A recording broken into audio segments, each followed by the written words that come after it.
Provision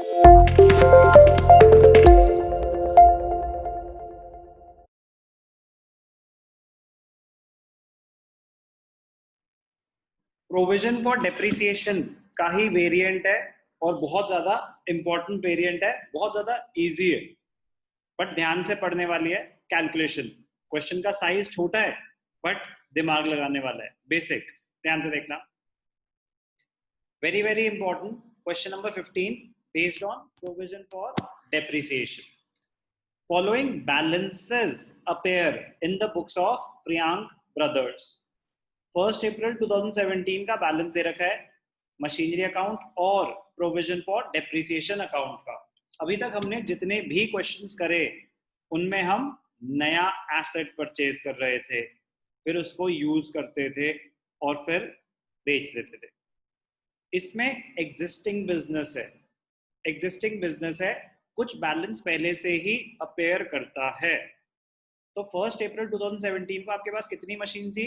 20 lakh. Accumulated depreciation, provision for depreciation का balance क्या था? 8 लाख। अब क्या हुआ 2017-18 में? On 1 April 2017 they decided to sell a machine for ₹5 lakh. Sale value given है, कह रहे उसमें से एक पार्ट बेच दिया 5 लाख रुपए का। This machine was purchased for ₹7,50,000 on 1 अप्रैल 2014। आपके पास टोटल मशीन 20 लाख की है। तो when provision for depreciation account is maintained, तो जो एसेट अकाउंट है वो कॉस्ट पे मेंटेन होता है, ओरिजिनल कॉस्ट पे। तो 20 लाख का टोटल मशीनरी थी, उसमें से एक पार्ट बेच रहे हो जो आपने 7,50,000 का खरीदा था 1 अप्रैल 2014 में। Prepare the machinery account and provision for depreciation account for the year ended 31 March 2018, assuming that the firm has been charging at 10% per annum on straight line method. Straight line method है, rate of depreciation 10% है। ध्यान से देखना, question start करने से पहले आपको working करनी पड़ती है इन क्वेश्चंस में, क्योंकि आपको 1 अप्रैल 2017 का बैलेंस गिवन है। सबसे पहले तो ये कैसे दिखाएंगे? एसेट है डेबिट बैलेंस, प्रोविजन लाइबिलिटी होती है उसका क्रेडिट बैलेंस। ध्यान से देखना, 1 अप्रैल 2017, क्वेश्चन 15 है टीएस ग्रेवाल का।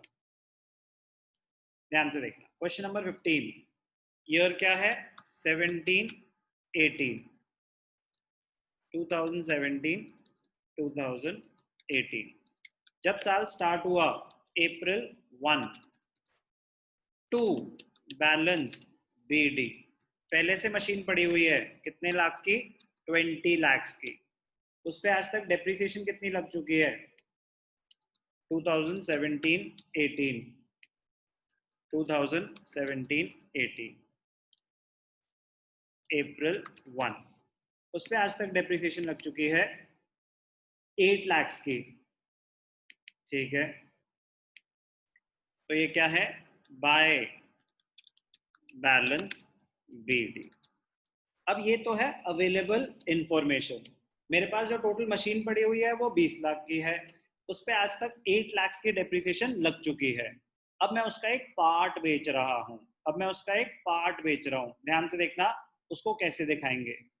Most important point of this question, इसकी वर्किंग नोट। ध्यान से देखना, very very easy but very very important. Working note number 1,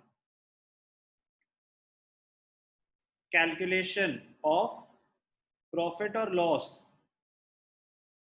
on the sale of machinery। ठीक है, अब आपके पास टोटल मशीनरी कितनी थी?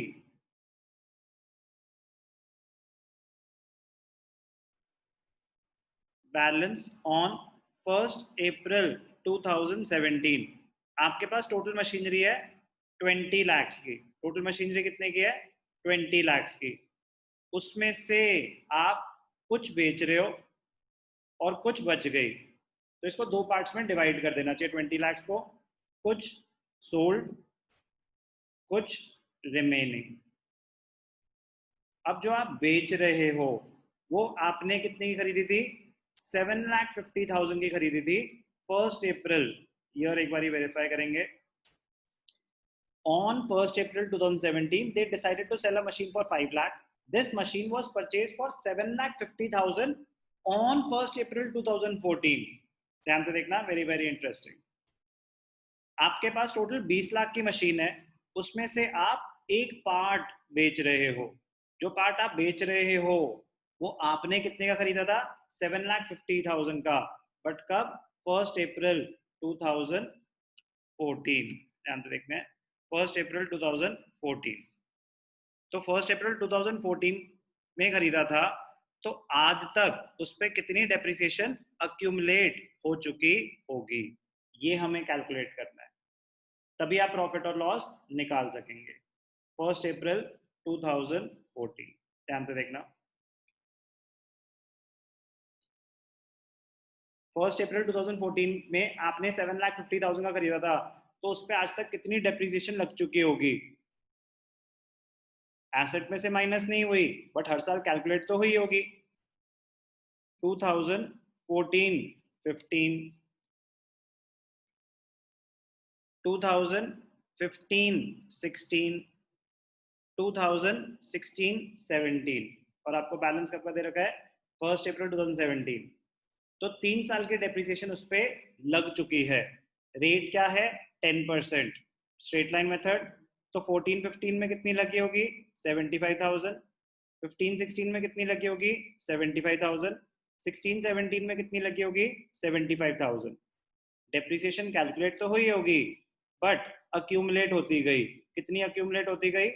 2,25,000. ये डेप्रिसिएशन ऑलरेडी चार्ज है, बट एसेट में से माइनस नहीं हुई. ये जो प्रोविजन फॉर डेप्रिसिएशन का बैलेंस है ना 8 लाख का, ये इसमें इंक्लूडेड है. ये 8 लाख में इंक्लूडेड है.